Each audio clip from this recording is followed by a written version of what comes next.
کر دے تو بلال حبشی کی زندگی کا کردار آپ کو متاثر کر دے گا.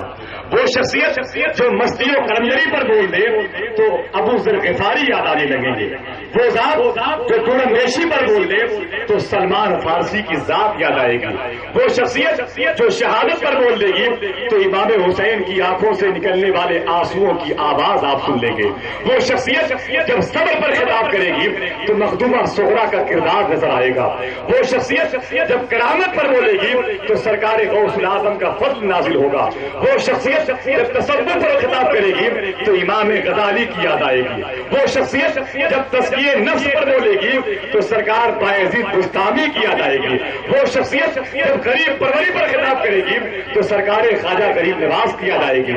وہ شخصیت جب محبت پر بولے گی تو سرکار سر تاج آگرہ سرکار میر ابو الاولا آگرہوی کی یاد آئے گی. وہ شخصیت جب پیار پر بولے گی تو سرکار خواجہ حسن شاہ فیصوری کی یاد آئے گی. وہ شخصیت جب ان تمام در موضوعات پر خطاب کرے گی تو آپ کو صاحب عرس کی یاد آئے گی. اب آئیے محبت اور احترام کے ساتھ میں اپنی غلامی کا سلوک پیش کریں. حق غلامی ادا کرنے کے لیے اپنے دونوں ہاتھوں کو اٹھائیں. محبت اور احترام کے ساتھ میں خانقاہ منعمیہ کی اس تابندہ شخصیت کا استقبال کریں جس کی بارگاہ میں بڑے بڑے علماء مشکل مسائل کی زلف پیچیدہ کو سنوارتے ہیں. جس کی بارگاہ ناز میں سلاطین زمانہ ادب کے ساتھ حاضر ہوتے ہوں. علماء اپنے علم کی فصاحت و بلاغت کے چہرے پر تابندگی لانے کے لیے ان کی بارگاہ میں گداگری کا ٹوکرا لیے ہوئے نظر آتے ہیں. اس بارگاہ کے حضور پہنچے, اپنے دونوں ہاتھوں کو اٹھائیں اور استقبال کر لیں. جس کو دنیا مفسر قرآن کہتی ہے, جس کو دنیا مدبر قوم ملت کہتی ہے, جس کو دنیا ناشر مسلک اہل سنت کہتی ہے, جس کو دنیا مفکر اسلام کہتی ہے, جس کو دنیا شہزاد غوث العظم کہتی ہے. حضرت علامہ شاہ ڈاکٹر سید شمیم احمد صاحب قبلہ منعمی خانقاہ منعمیہ پٹنہ شریف کی اس عظیم الشان شخصیت کے حضور پہنچے جہاں سے فیض لیا بھی ہے صاحب سجادہ نے اور فیض دیا بھی ہے ماشاءاللہ. میں حضور صاحب سجادہ کی جوتی کو اپنے سر کا تاج بنا کر کے چاہتا ہوں کہ استقبال کر لیا جائے. نعرہ تکبیر, نعرہ رسالت, خانقاہ منعمی, خانقاہ نوابی, شہداد گانے امام حسین, فیضان پنجتن پاک, فضل نوابی, فیض نوابی, مشائخ اہل سنت. جو بھی آتا ہے میرے آقا کا روضہ دیکھ کر جھوم اٹھتا ہوں میں اس عاشق کا ماتھا دیکھ کر. یاد ان کی ساتھ رہنی چاہیے ہر حال میں, سینکڑوں غم گھیر لیتے ہیں اکیلا دیکھ کر.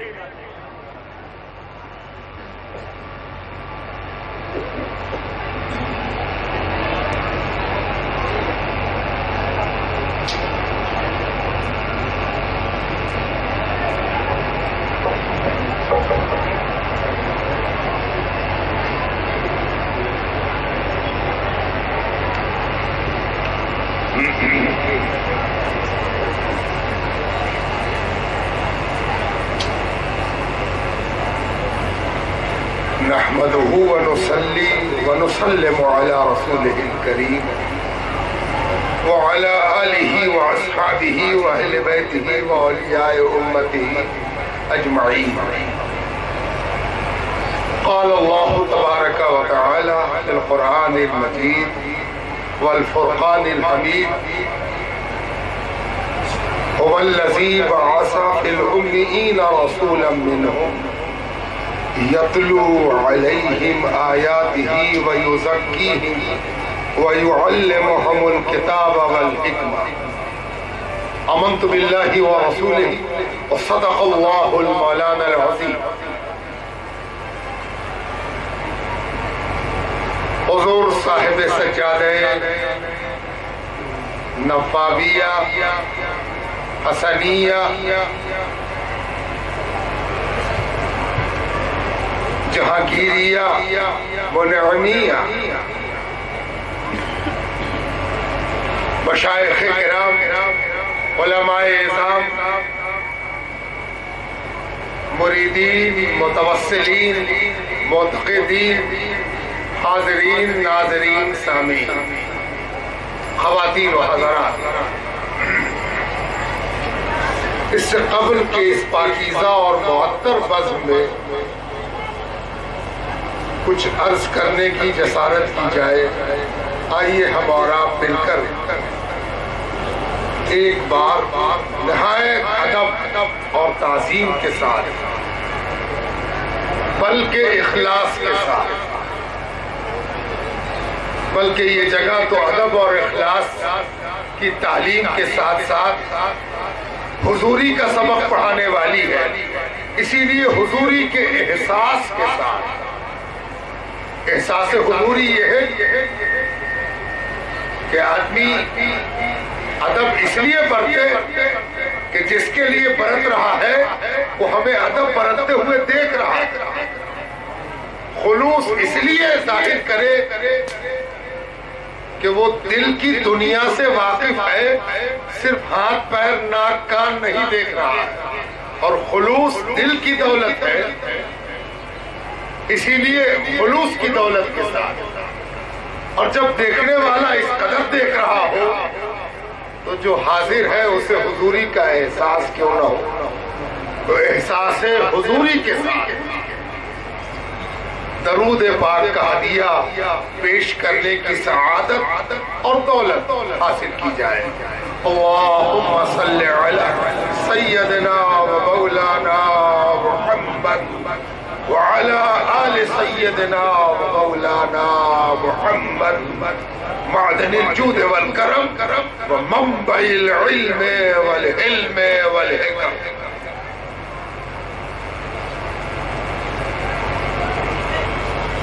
سب سے پہلے تو میں اپنی سعادت کو تحدیث نعمت کے طور پر پیش کرنا چاہتا ہوں کہ اللہ رب العزت کا بڑا احسان اور بڑا کرم اور بڑی مہربانی کہ اس نے اس پاکیزہ زمین تک، اس پاکیزہ مجمع میں مجھے حاضر ہونے کا موقع محض اپنے فضل سے عطا فرمایا، اور میں اس باذوق ستھرے صاف مجمع میں حاضر آیا اور آپ حضرات کی زیارت سے اپنی آنکھوں کو کچھ دیکھنے والا بنانے کی کوشش کیا۔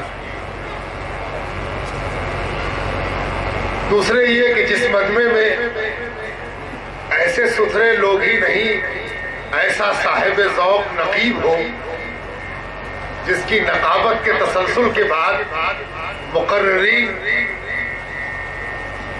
گنگ ہو جائے، زبانیں شل ہو جائیں، وہاں مترادفات اور مسجع کہ جہاں لگاتار تکرار، مزید تکرار ہو، وہاں آسان نہیں ہے کسی کے لیے اپنے مقررانہ جوہر کے مظاہرے کے کر پانے کا۔ بہرحال جو کچھ انہوں نے کہا وہ ان کا حسن ظن ہے۔ اچھا آدمی ہمیشہ دوسروں کے بارے میں اچھا خیال رکھتا ہے۔ میں تو وہ ہوں کہ جس کی جانب کسی نے بڑی خوبصورتی کے ساتھ اشارہ کیا ہے کہ مارا چہ ہست لاف ز غلامی مصطفیٰ، مارا چہ ہست لاف ز غلامی مصطفیٰ، ماں بندہ غلام بلال محمد۔ مجھے کہا اس بات کا یارہ، مجھے کہاں اس بات کی مجال، میری کیا حیثیت کہ میں مصطفیٰ کی غلامی کا دعویٰ کروں، کہاں میں اور کہاں غلامی ہے مصطفیٰ۔ میرے لیے یہی بہت ہے کہ میرے نامہ اعمال میں پروردگار محض اپنی مہربانی سے غلام بلالی لکھ دے کہ یہ بلال کا غلام۔ تو میں تو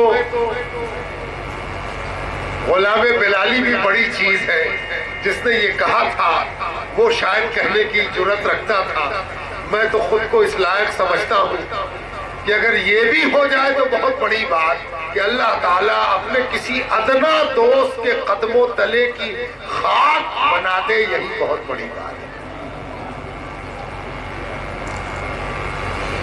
آپ جس بارگاہ میں حاضر ہیں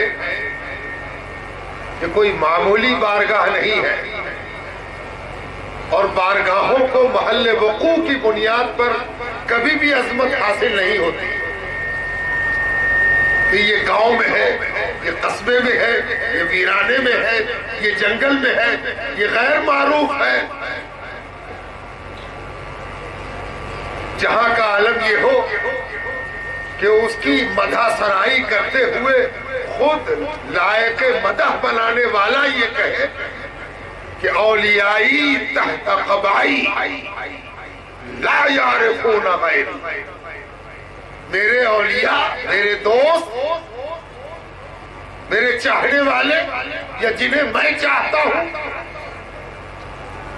میرے قبا کے نیچے رہتے ہیں، میرے دامن کے اندر رہتے ہیں، میرے پردہ خاص میں رہتے ہیں، میرے حجلے خاص میں رہتے ہیں، میرے محمل خاص میں رہتے ہیں۔ کوئی ان کو نہیں جانتا، کوئی انہیں نہیں پہچانتا سوائے میرے۔ کون ہے جو ان کو جان لے اور کون ہے جو ان کو پہچان لے؟ وہی جانتا ہے، وہی مانتا ہے، وہی چاہتا ہے۔ یہ تو کبھی کبھی ایک پردہ سا ہٹ جاتا ہے جو ہم گنہگاروں کو بھی اس کے فضل سے کہیں ایک جلوے کی رمق دیکھنے کو نصیب ہو جاتی ہے۔ ایک بزرگ نے لکھا ہے کہ حشر کے روز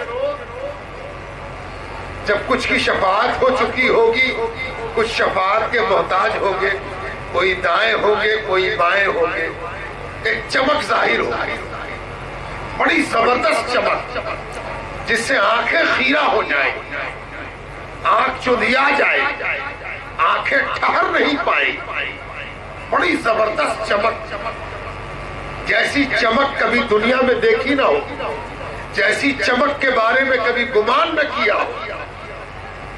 تو جب وہ چمک ظاہر ہو لے گی تو اہل جنت آپس میں ایک دوسرے سے پوچھیں گے کہ تم نے یہ چمک دیکھی؟ تو اہل جنت کہیں گے ہاں ہم نے بھی دیکھی۔ تو ایک دوسرے سے دریافت کریں گے کہ کیسی چمک، اس چمک کا راز کیا ہے؟ کچھ اندازہ کیا تم نے کہ یہ چمک کیسی تھی، کس کی تھی؟ تو بعض اہل جنت یہ خیال ظاہر کریں گے کہ یہ انبیاء کی چمک، نبیوں میں سے کسی کا جمال کہیں سے ہمارے سامنے آ گیا ہوگا اور اسی کی چمک سے آنکھیں ٹھہر نہیں پا رہے۔ تو کوئی کہیں گے کہ نہیں، یہ اللہ رب العزت کے رخ انور کی ایک جھلک نظر آئی ہے۔ کوئی کچھ کہیں گے، کوئی کچھ کہیں گے کہ ندا آئے گی، جانتے ہو یہ چمک کس چیز کی تھی؟ میرا ایک دوست، میرا ایک شہیدہ، میرا ایک منظور نظر، میرا ایک مقبول عثمان غنی رضی اللہ تعالی عنہ، اسے میں نے اپنے ایک محل سے دوسرا محل عطا فرمایا ہے، اور وہ اس محل سے اس محل میں گیا ہے تو اس کے دامن کا ایک کونا، اس کے قبا کے دامن کا ایک کونا، ایک تار تمہارے سامنے آ گیا ہے، اور یہ صرف اس کے دامن کے کونے کی چمک کا معاملہ ہے کہ تمہاری آنکھیں ٹھہر نہیں پا رہی۔ یہ ہے اللہ کے دوستوں کے دامن قبا کا کمال۔ ان کی کرامت کیا جانے، ان کے دامن قبا کے تار کی کرامت کا یہ حال ہے۔ تو ان دوستوں کی غلامی پر کیوں نہ ناز کرے، کیوں نہ رقص کرے؟ اور ہم آج اگر اپنے پیروں کا نام لے کے رقص کر لیں تو سو کالڈ تتھا کتھت علم حدیث کے دانا اور علم تفسیر کے بینا مچل اٹھتے ہیں، بے چین ہو اٹھتے ہیں. دیکھیے یہ ناچنے والی جماعت ہے، یہ رقص کرنے والی جماعت ہے، ان کو بے چینی سی ہو جاتی ہے. پتہ نہیں وہ کس علم اور دانائی کے ساتھ علم حدیث پڑھتے ہیں. حیرت کی بات ہے. حدیث پاک میں آتا ہے تواتر سے یہ حدیث آئی ہے. حدیث کی روایتوں کے اعتبار سے دو قسمیں ہیں. ایک حدیث کو احاد کہتے ہیں جس میں بیان کرنے والا اکیلا ہو، کوئی دوسرا اس بیان کو اپنی روایت سے بیان نہ کرتا ہو، اکیلی روایت ہو، اکیلا راوی ہو، اس کو احاد کہتے ہیں. اس کا انکار بھی بہتر نہیں ہے، لیکن اگر کوئی روایت، اگر کوئی اطلاع، اگر کوئی خبر کئی ذریعے سے آتی ہے. حضرت کے بارے میں دائیں بیٹھے لوگ کہیں کہ حضرت نے عرس کی مجلس میں یہ فرمایا تھا، تو بائیں والے کہیں ہاں ہاں میرے سامنے فرمایا تھا، تو پیچھے والے کہیں ہاں میں بھی موجود تھا، میرے سامنے کہا تھا، تو آگے والے کہیں ہاں اتفاق سے، خوش قسمتی سے میں بھی موجود تھا، میں بھی گواہ ہوں کہ حضرت نے یہ کہا تھا. تو پتہ چلا کہ جب کسی روایت کو بیان کرنے والے کئی ہو، مستقل ہو، متعدد ہو، تو ایسی روایت کو متواتر کہتے ہیں جو تواتر سے بیان کی جائے. اور اس کا منکر بالاتفاق کافر ہے. اگر انکار کر دے کہ ہم اس روایت کو نہیں جانتے، نہیں مانتے، وہ بالاتفاق اجماع ہے اس پر کہ وہ کافر ہے. بلکہ بعض محدثین نے تو اور اضافہ کیا اور کہا جو تواتر کی روایت کا انکار کرے من شک فی کفرہ فقد کفر، جو اس کے کافر ہونے میں شک کرے وہ بھی کافر ہے نا. اس لیے کہ روایت تواتر سے پہنچ رہی ہے. اب کوئی شک، کوئی شبہ، کوئی گمان، کوئی نقص، کوئی کمی کہیں سے باقی نہیں رہی. یہ روایت ہر طرح صحت مند، تندرست اور متفق علیہ ہے. اسی لیے حدیث پاک کی وہ روایت جس میں راوی کہتا ہے کہ سرکار دو عالم صلی اللہ علیہ وآلہ وسلم کی خدمت اقدس میں ایک صحابی حاضر ہوئے. عرض کیا یا رسول اللہ قیامت کب آئے گا؟ یا رسول اللہ صلی اللہ علیہ وآلہ وسلم قیامت کب آئے گا؟ ذرا ٹھہر کے اس حدیث کو سمجھنے کی ضرورت ہے. ظاہر ہے کہ جب کوئی پوچھنے والا آ رہا ہے تو وہ اس یقین و اعتماد کے ساتھ آ رہا ہے کہ ہم اس سے پوچھ رہے ہیں جس کو اللہ نے ہر پوچھنے والے کا جواب سکھایا ہے. یہ سمجھ کر وہ نہیں آیا ہے کہ پتہ نہیں قیامت کا علم رسول کو دیا گیا ہے کہ نہیں دیا گیا. معاذ اللہ آج تو ہم اس دور میں جی رہے ہیں جہاں لوگ اپنے علم سے رسول کا علم ناپتے ہیں.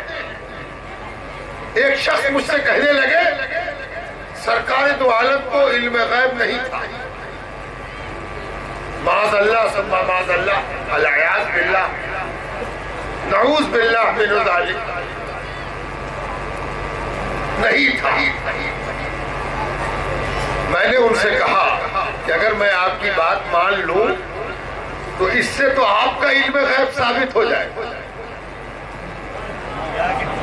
اگر میں آپ کی بات مان لوں تو اس سے تو آپ کا علم غیب ثابت ہو جائے. اس لیے کہ سرکار کو علم غیب نہیں تھا، اس کا پتہ آپ کو ہے، تو یہ یقیناً آپ کا علم غیب ہے اور جس پر میں تو تیار نہیں ہوں ماننے کو. اب آپ بتائیے کہ آپ کے ساتھ کیا سلوک کیا جائے، ہے نا. پہلے پڑھنے لکھنے کا تقاضا یہ ہوتا تھا کہ سرکار کے قدموں تلے کی خاک تو بڑی چیز ہے، سرکاروں میں سے کسی کے قدموں تلے کی خاک مل جائے اور اسے سرما لگا لے ادب کی سلائی سے تو شاید وہ دکھنے لگے جو ان کے علم کا ایک قطرہ یا ذرہ ہو. دیکھیے کتنا فرق آیا سوچ میں اور فکر میں، وہ میں دکھا رہا ہوں. اب تک کا معیار یہ تھا کہ شاید اس چاکری اور اس غلامی کے نتیجے میں ہمیں وہ علم عطا ہو جائے جس سے ان کے قدموں تلے کی خاک بن کر ہم کچھ ذرا سا دیکھ سکیں. یعنی ساری تگ و دو اس بات کی تھی کہ اس نعمت کا ایک ذرہ مل جائے، اور آج اس بات کی تگ و دو ہے کہ ہمیں کچھ ملے یا نہ ملے انہی کی نعمت کا انکار کر دیا ہے نا. اللہ کی پناہ کتنا فرق آیا ہے، کتنا انقلاب آیا، کتنی تبدیلی آئی. اللہ کی پناہ کیوں آئی ہے وہ بھی میں عرض کرتا ہوں. کیا وجہ ہے اس تبدیلی کی؟ کتاب پڑھنے سے نہیں آئی ہے، اس کی ایک الگ وجہ ہے. اس وجہ تک پہنچنے کے لیے آپ کو اس حدیث کے سنتے سنتے بیچ میں ایک واقعہ یاد کر رہا ہوں کہ حضرت جنید بغدادی جو سید الطائفہ ہے، شرح عقائد نسبی کا فیصلہ ہے کہ حضرت سید الطائفہ جنید بغدادی کا طریقہ راہ حق و ہدایت، ہم سب ان کے غلام ہیں. آج اس روئے زمین پر جتنے سلاسل طریقت پائے جاتے ہیں ان میں سے 90% سے زیادہ حضرت جنید کے ذریعے ہی سرکار دو عالم تک پہنچتے ہیں. حضرت جنید کا ایک مرید جو روزانہ حاضر آتا تھا کچھ دنوں سے غائب رہنے لگا، تو حضرت سید الطائفہ نے ایک روز اپنے مریدوں سے کہا ارے فلاں شخص آج کل آ نہیں رہا، گیا کہاں؟ تو انہوں نے کہا حضور کچھ پتہ نہیں چل رہا کہاں گیا. تو حضرت نے کہا چلو ہم لوگ اس کے یہاں چلتے ہیں، ہے نا. شیخ کی مہربانی دیکھیے، شیخ کنواں نہیں ہے کہ پیاسا کنویں تک آ جائے. ارے شیخ تو وہ دریا ہے جس کی ہر لہر کسی پیاسے کو تلاش کر رہی ہے کہ وہ کہاں ہے، جہاں ہے وہیں اس کی موت جا پہنچتی ہے نا. آپ پیاسوں کے تجسس میں ہے دریا تیرا، ہے نا. یہ وہ دریا نہیں ہے جہاں پیاسوں کو جانا پڑتا ہے بشرطے کہ کوئی پیاسا ہو جائے، ہے نا. اگر وہ پیاسا ہے تو آپ پیاسوں کے تجسس میں ہے دریا تیرا، ہے نا. تو شاید خود قدم رنجا فرماتے ہیں اور گئے اس کے مکان پر. ذرا اکڑ کے اس نے دروازہ کھولا. حضرت نے کہا ارے تم کہاں غائب ہو؟ ادب کا سبق ابھی ٹھیک سے بھولا نہیں تھا، حالانکہ اس پر تانبے اور پیتل کے برتن کی طرح زنگ لگ گیا. شیخ کے پاس آدمی اسی لیے جاتا ہے کہ برتن تو تانبے کا ہے لیکن اگر کلئی نہ ہو تو منہ دکھانے لائق نہ رہے، اور اگر کلئی ہو جائے تو چاندی کا دھوکہ ہو جائے حالانکہ تانبا ہے نا. شیخ کا کمال ہے، اگر کلئی چھوٹ گئی تو اس کے مطلب شیخ نے تجھ کو نکار دیا ہے، دھتکار دیا، چھوڑ دیا. ورنہ اگر شیخ کے ہاتھ میں ہوتا تو تیرا تانبا چاندی سے منہ ملاتا. شیخ کو دیکھ کر ذرا ادب سے بولا ہاں حضور. کہا آج کل تو ہے کہاں؟